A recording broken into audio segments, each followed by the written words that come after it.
This is an opinion column. What in the hell has become of Alabama's Democratic Party? I ask because Alabama Democratic Party Chairwoman Nancy Worley seems to know a lot about hell. And she had a lot to say about hell at a Democratic National Committee meeting this week in San Francisco. It probably wasn't the first time someone from Alabama told a bunch of people in San Francisco they were going to hell, but this instance might have been the most absurd.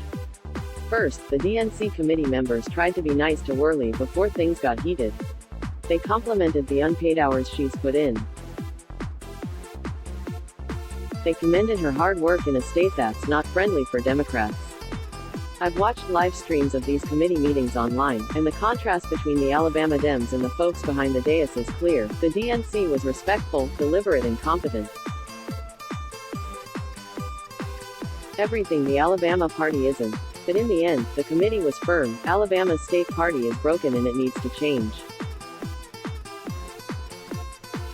The state party has ignored DNC ultimatums and blown off deadlines to hold new officer elections, setting off a chain reaction that has thrown Alabama's participation in next year's presidential primaries up in the air. The DNC had enough. In a unanimous vote, the committee recommended that Worley be stripped of her DNC credentials. What that means, it no longer recognizes her as the legitimate head of the Alabama Democratic Party. It was right before that vote that Worley told the committee to go to hell. First, Worley, who is white, accused the DNC committee, which is diverse, of following a racist agenda denying black Democrats the power to run their own state party. Then came the hellfire and brimstone rant. And folks, you can sit here today and you can vote against us, but you know what? There will be a special circle in hell that is going to be as hot as it can be for people that defy the voting rights of people that have worked like some of the ones in Alabama I know have worked. Worley said. So just get your boots on because you're going to need a whole lot of water sprayed on you, not from those water hoses that we saw in Alabama back in the 60s, but it's because you're going to be burning in hell for taking away people's voting rights. Thank you. There's so much to untangle here, I'm not sure where to start. First, why do people in hell need boots? Are they supposed to be heat-resistant boots, like firefighters use? How do DNC members get these boots when they get to hell? Is that something someone buys in this life or the next? Does Amazon deliver to hell? Can you still use your Prime membership there? If so, can I get 2-day delivery in 2 days in hell? Because it sure as hell doesn't work that way here.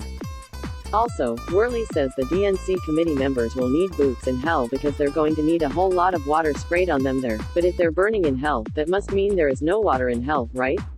Or is the water shortage in hell limited to ice water?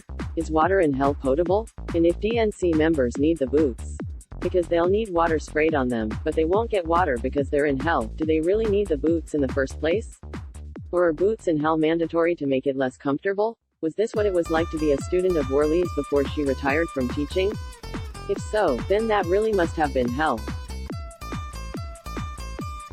And if this special circle of hell is reserved for people who deprive people of representation and rig party elections and such, does that mean Worley will be there, too? I mean, I've seen her call voice votes where anybody with good hearing knew the vote went the other way, and just last week she got busted not sending electronic ballots to executive committee members who might not vote the way she wanted. Do the DNC members have to share their special circle with Worley, or does she get her own circle? And finally, the most important questions: why in the hell is this person running a political party in any state, even if it is the Alabama Democratic Party? And what so many Alabama Democrats have been asking for years, what the hell do we do about it now? Kyle Whitmire is the state political columnist for the Alabama Media Group.